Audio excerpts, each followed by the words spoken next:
syairnya, kontennya. Jadi syair yang dipakai, bait-bait syairnya itu adalah bait-bait yang tidak mengajak orang kepada perbuatan maksiat. Contoh misalnya ketika ajakan itu ajakan untuk melakukan kemaksiatan, maka secara langsung maka dia dianggap sebagai sesuatu yang haram. Tapi kalau yang dinyanyikan sholawatan misalnya, yang sekarang lagi digemari masyarakat, gambusnya Sibian ya, macam-macam. Dulu ada Hadat Alwi, Sulis kan, yang dengan sholawatnya begitu menyentuh kolbu kita, maka yang itu tidak bisa dihukumi seperti itu, karena syair-syair itu ternyata justru mendekatkan orang kepada nilai-nilai agamanya. Kemudian yang kedua, andaikan syair itu sudah bagus dalam kontennya, teksnya sudah bagus, maka dia mesti lihat pada orangnya, penyanyinya yang melantunkan. Yang melantunkan harus ada kaedah agama kita. Pertama pasti adalah terkait dengan pakaian. Pakaiannya mesti pakaian yang tertutup aurat. Standar berpakaian dalam Islam bagi perempuan terutama, mesti dia pertama menutup aurat, kemudian yang kedua tidak ketat, yang ketiga dia tidak transparan. Kalaupun dia berjilbab misalnya tapi dia menampakkan lekuk tubuhnya, maka itu salah. Atau dia pakaiannya tertutup auratnya, tidak menampakkan lekuk tubuh tapi transparan, bisa dilihat orang, maka itu juga salah.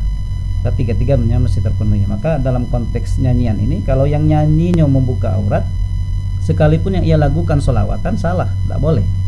Atau dia sholawatan tapi joget-joget, itu juga salah. Itu merendahkan nilai dari konten yang ia sedang suarakan itu. Kemudian yang ketiga, waktu dan tempatnya. Waktunya, yang keempat tempatnya. Tempatnya mesti kalau dia lagu yang baik, maka di tempat yang baik, bukan tempat maksiat. Secara umum masyarakat menganggap tempat itu tempat untuk orang bermaksiat, maka itu tidak boleh. Kemudian waktunya, walaupun lagunya selawatan, sudah masuk waktu azan kok masih nyambung terus, tak ada kesempatan orang untuk sholat, maka juga salah. Nah yang kelima, yang terakhir terkait dengan peralatannya, alatnya itu juga mesti dilihat.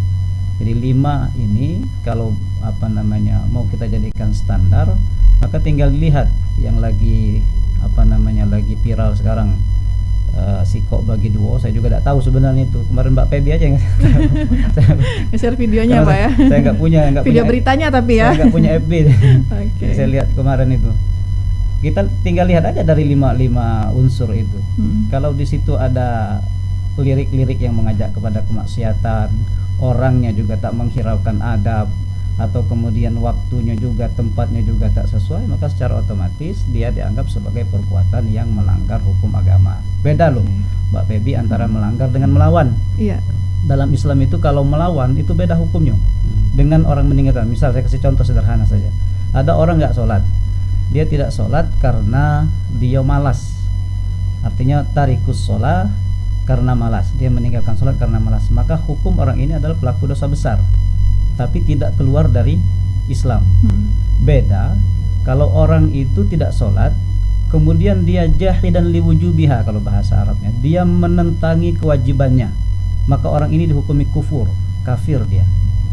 Itu ada bahasan khusus di ulama-ulama fikih. Kalau orang seperti itu, dia tidak sholat tapi dia menentang kewajibannya, dia menganggap sholat itu tidak wajib, maka dia meninggal pun itu tak wajib untuk dimandikan, tak wajib untuk disolatkan, tak boleh juga dikuburkan di kuburan orang-orang muslim. Itu agak keras yang seperti itu.